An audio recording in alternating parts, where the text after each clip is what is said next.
नमस्कार दोस्तों, स्वागत है आपका। आप देख रहे हैं इवान लव्स। आज की जो कहानी है वो हम सब की कहानी है, तो वीडियो को लास्ट तक देखना और चैनल को सब्सक्राइब कर देना। तो चलो हम अपनी आज की कहानी शुरू करते हैं। एक आदमी के घर एक सन्यासी मेहमान आया, तो रात में बातें होने लगी। तो उस सन्यासी ने कहा कि तुम यहाँ क्या छोटी मोटी खेती में लगे हो? मैं अभी साइबेरिया यात्रा पर गया था, तो वहाँ पर ज़मीन बहुत सस्ती है। तुम यह ज़मीन बेचकर साइबेरिया चले जाओ, वहाँ हज़ारों एकड़ ज़मीन मिल जाएगी। इस ज़मीन के बदले में वहाँ पर करो खेती, और वहाँ बहुत उपयोगी ज़मीन है और लोग वहाँ के इतने सीधे साधे हैं कि करीब करीब मुफ्त में ही ज़मीन दे देते हैं। उस आदमी को भी बात जची, उसने अपनी सारी ज़मीन बेच दी और साइबेरिया चला गया। जब वो वहाँ पहुँचा तब उसे बात सच्ची मालूम पड़ी।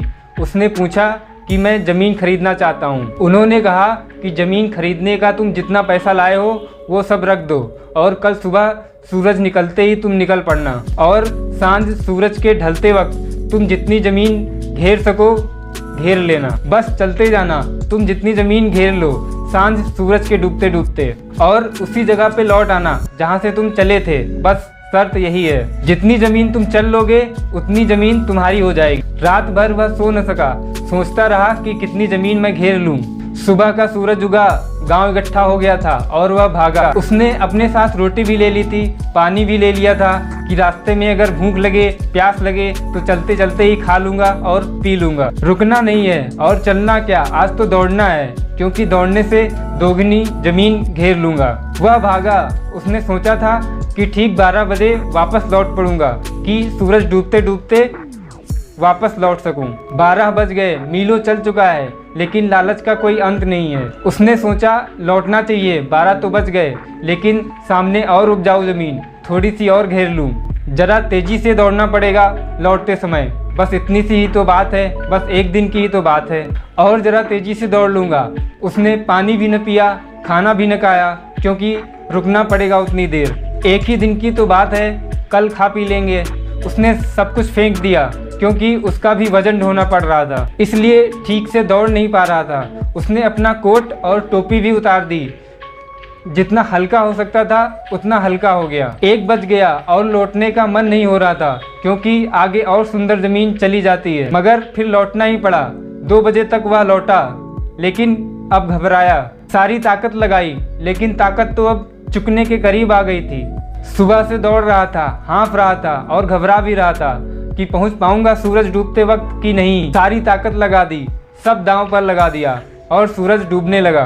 अब ज़्यादा दूरी भी नहीं रह गई है। गांव के लोग दिखाई पड़ रहे हैं और आवाज़ दे रहे हैं कि आ जाओ, जल्दी आ जाओ, उत्साह दे रहे हैं। अजीब सीधे साधे लोग हैं। सोचने लगा वो अपने मन में, इनको तो सोचना चाहिए कि मैं मर ही जाऊँ, कि इनको ज़मीन भी ना देना पड़े और धन भी मिल जाए, मगर ये तो उत्साह दे रहे हैं कि जल्दी आओ। उसने अपना आखिरी दम लगा दिया, भागा भागा।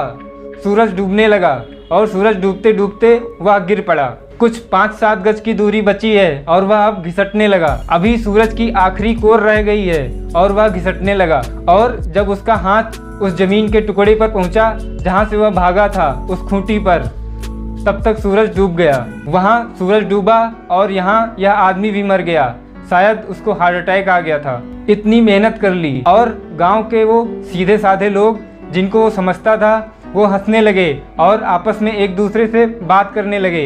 इस तरह के पागल लोग आते ही रहते हैं, यह कोई नई घटना नहीं थी। अक्सर लोग आ जाते थे खबरें सुनकर और इसी तरह मरते थे। यह कोई अपवाद नहीं था, यही नियम था। अब तक ऐसा एक भी आदमी नहीं आया था जो घेर कर जमीन का मालिक बन पाया हो। यह कहानी हम सब की जिंदगी की कहानी है कि कितनी ज़मीन और घेर लें।